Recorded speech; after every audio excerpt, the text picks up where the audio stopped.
Today, we're diving into one of the biggest quests in science, the mission to understand our most human trait, language. We're going to explore the major schools of modern linguistics and see how each one tries to crack the code on this incredible thing we do every single day. Let's get into it. Think about it. Language. We use it constantly, right? It feels as natural as breathing. But if you really stop and ask yourself, what is it? Like, from a scientific point of view, how does this whole system of sounds and meanings actually work? Well, that's the central mystery we're going to unravel today. So here's our game plan. First, we'll talk about what it even means to study language like a science. Then, we'll tour the three big ideas that shaped everything: the structuralists, the functionalists, and the mentalists. And finally, we'll see what it all tells us about, well, us. Okay, first things first. We have to get our heads around what makes linguistics a true science, because this was a huge shift in thinking, moving away from just telling people the rules, and instead actually observing what's going on. For like centuries, studying language was all about what you should or shouldn't do. That's called prescriptive grammar. You know, like when your English teacher told you to never, ever end a sentence with a preposition. Modern linguistics, it does the complete opposite. It's descriptive. It's not here to judge, it's here to watch. A linguist's job isn't to be the grammar police, but to be a detective, figuring out the complex rules you're already following without even knowing it. And this whole scientific shift didn't just happen overnight. It was driven by a few absolute giants in the field.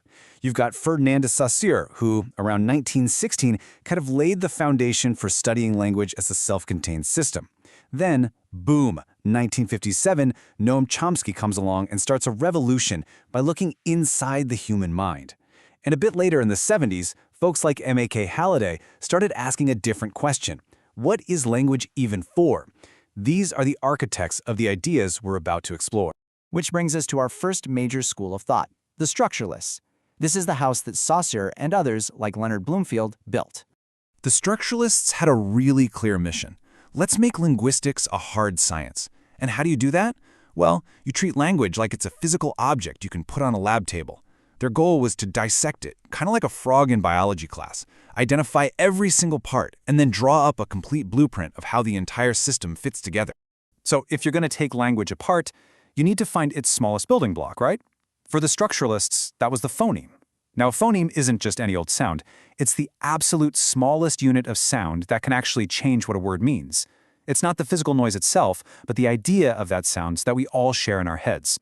So how on earth do you prove that, you might ask? Well, they came up with this brilliant little tool called the minimal pair test.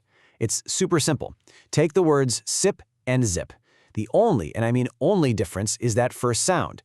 Because swapping the S for a Z gives you a completely different word, we've just proven that S and Z are two separate, meaningful phonemes in English. Simple but powerful. Okay, but get this. What about different sounds that don't change the meaning? For instance, try saying the words top and stop out loud. Really feel it. That T in top has a little puff of air with it, right? It's aspirated. But the T in stop doesn't. They are physically different sounds, but you can't swap them to make a new word. These little variations are called allophones. They're just predictable flavors of the same core phoneme. And here's the best way to think about it. Allophones are basically like Clark Kent and Superman. They're two different versions of the exact same guy, but they have really strict rules about where they can show up. You will never see Clark Kent and Superman in the same room at the same time. Linguists have a fancy term for this: complementary distribution. Each version of the sound has its own specific place to be. So, the structuralists gave us this amazing, detailed blueprint of language. But a blueprint doesn't really tell you why the house was designed that way in the first place. And asking that why question leads us right to our next school of thought, the functionalists. The functionalists looked at that beautiful blueprint and said, yeah, this is great, but why does it look like this? Their answer was simple and intuitive.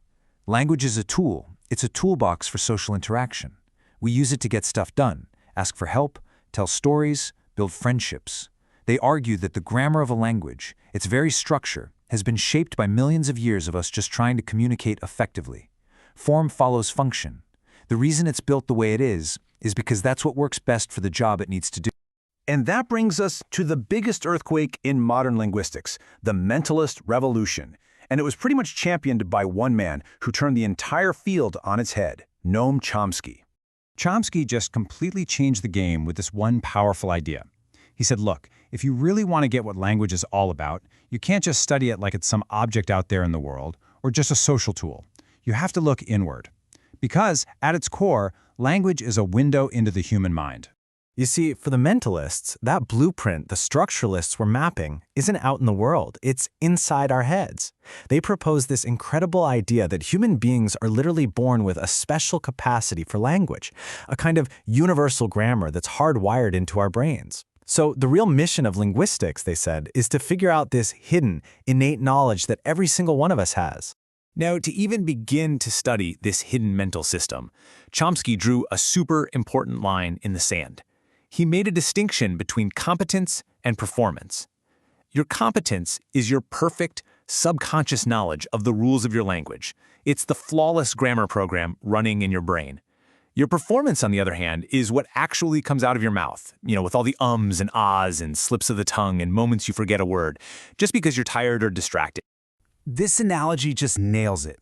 Think of your competence as the perfect, pristine engineering blueprint for a supercar. Your performance? That's the supercar itself, trying to drive down a road full of potholes, in the middle of a snowstorm while the driver is fiddling with the radio. Chomsky argued that if you want to understand the car, you study the blueprint, not the messy results of one bad road trip. So, we've walked through 3 totally different ways of looking at language. Let's step back for a second and see how they all fit together in this quest to solve one single mystery. And this table really brings it all home. For structuralism, language is an external system, the blueprint. For functionalism, its structure is all about what it's used for, the toolbox. And for mentalism, it's an innate part of our biology, the mind's mirror. And here's the real kicker. This whole thing, it's not just some dry academic debate about grammar. What these schools are really arguing about is the nature of the human mind itself. Is our mind just a blank slate that learns everything from the world around it? Is it a practical problem solver? Or are we born with this incredible, unique biological gift for language? Which leaves us with one last mind-bending question to chew on.